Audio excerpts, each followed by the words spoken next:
Right, so today I wanted to talk a little bit about this story from Disclosed TV saying confidential IRS tax records obtained by ProPublica show that the ultra rich, including Bezos, Musk, Bloomberg, Soros, pay little in income tax compared to their massive wealth, sometimes even nothing. So there's a very big misconception here.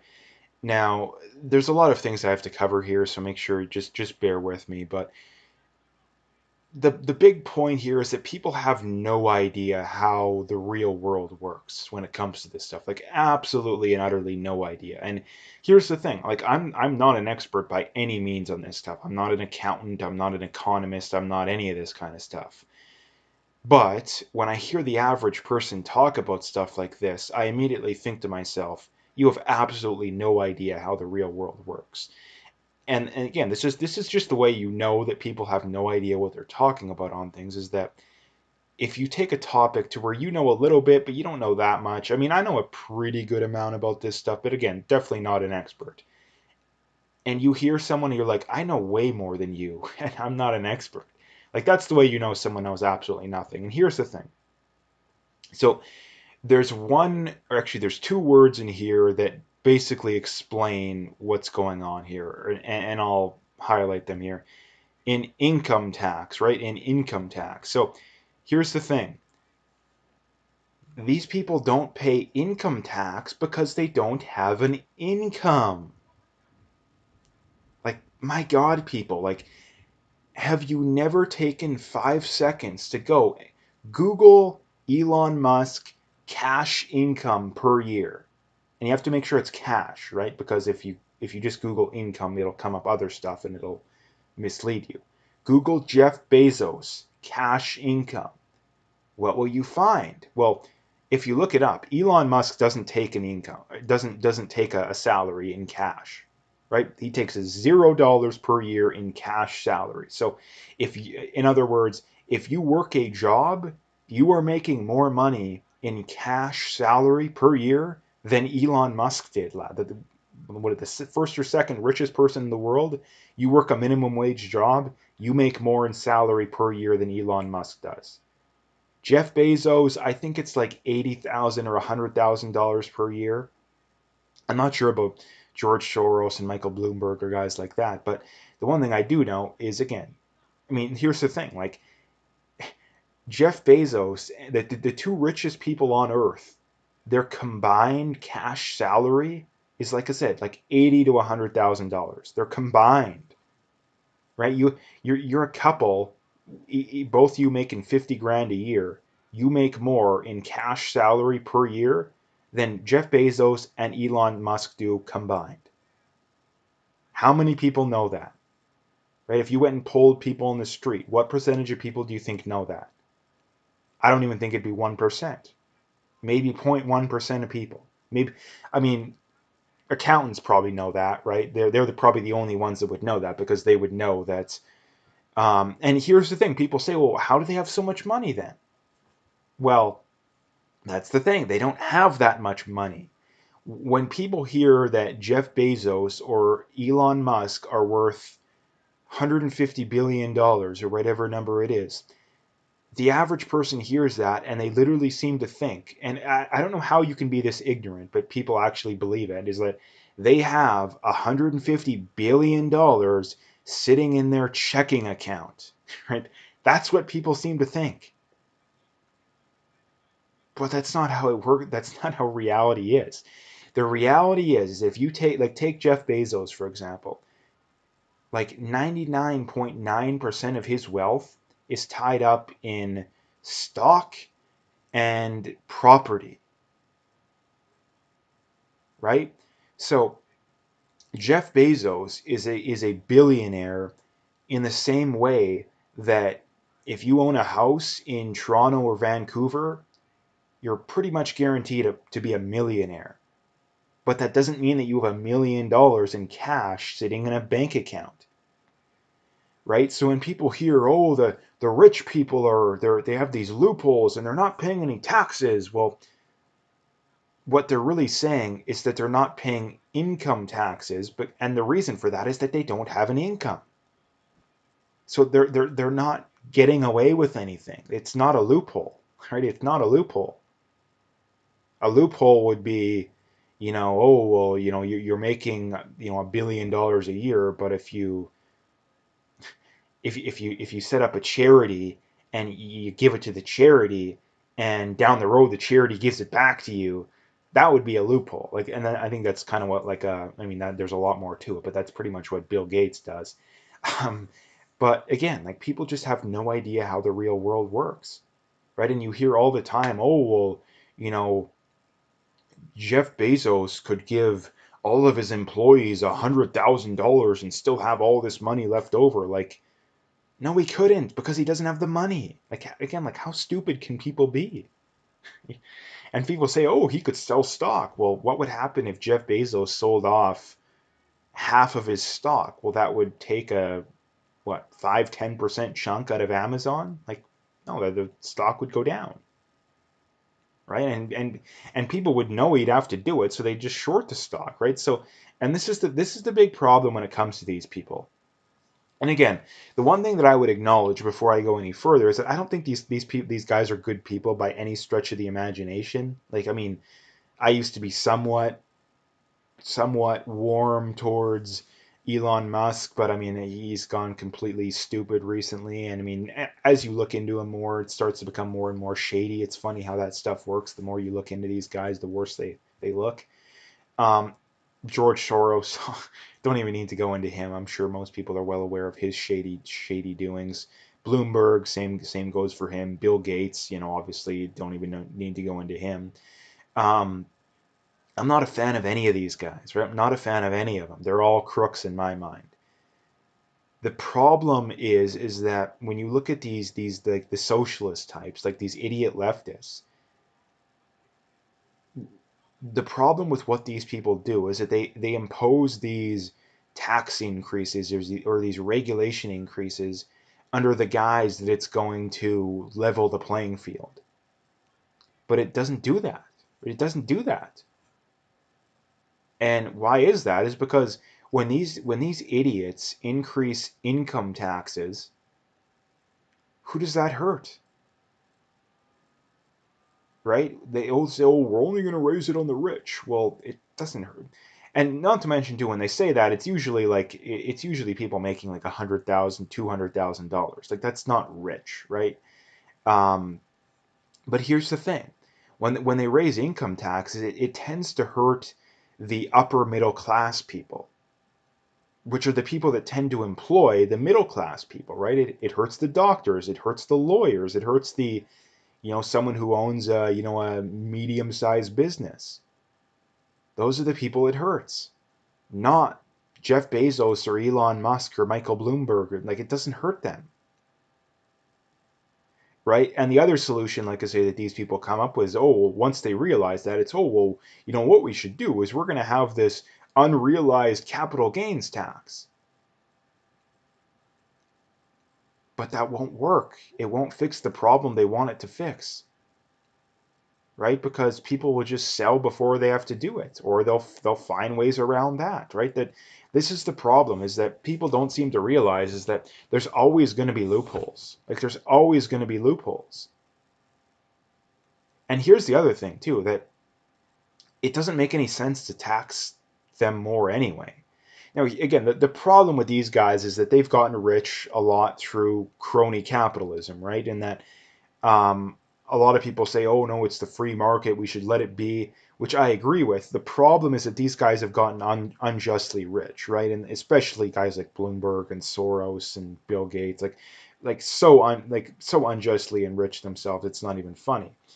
But the problem is that, and the reason why you don't want to tax these guys more is, do you actually think that the government can spend $1 billion more efficiently than Bezos or Musk can? And this is the thing when it comes to raising taxes, is that if you don't tax away the money that you're going to take from the people, the only way that tax increases make sense is if the government can spend money in a more efficient way. And they can't. There's no way in hell they can. Because, I mean, for the simple reason that they have absolutely no incentive to, right? The government has absolutely zero incentive to spend money in an efficient fashion, right? And most people will complain about it. It'll be, oh, they're spending how much on this crazy thing? Oh, that's so terrible. But at the end of the day, most people don't care, right? They don't care. Even most conservatives and most people who tend to want less taxes. But again, the solution would be allow an actual free market, right? Because again, the way these guys have gotten rich is through crony capitalism, right? It's not an actual free market. Again, people who think that we have an actual free market are they don't know what they either don't know what it means or they're lying or both. Um, so yeah, I mean, and this is the at the end of the day, this is something that needs to be talked about because you don't want people lying. Because again, I can't count how many times I've heard people say this stuff and they have absolutely no idea what they're talking about, right? And a lot of people and this is the other reason too, just how dumbed down people are too, is that because public schools and even colleges don't teach people this stuff. um, People are probably wondering, well, why do they not take an income then? How do they buy stuff? Well, how they buy stuff is, well, they still have some money, right? But the difference being is that the the reason why, I mean, if you look at Elon Musk, his entire compensation is stock based, I believe, and Bezos, I believe, to a large degree as well.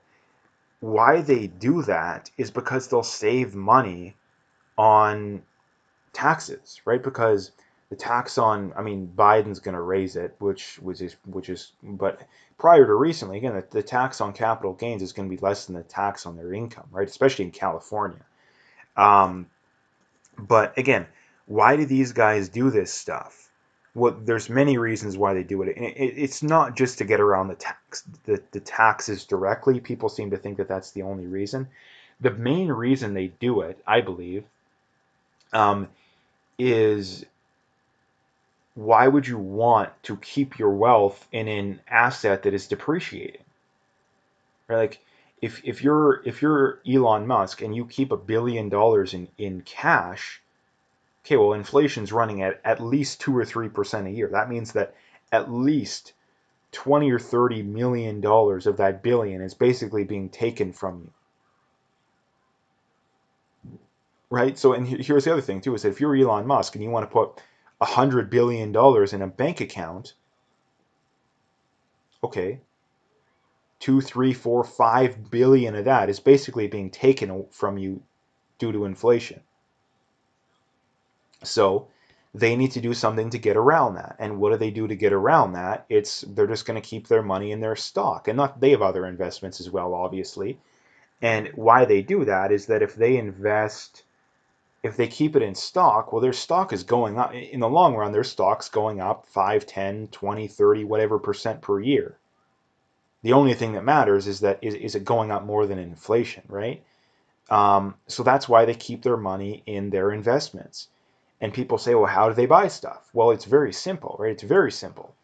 Um, let's say you're Elon Musk, you want to go buy a $10 million house or whatever.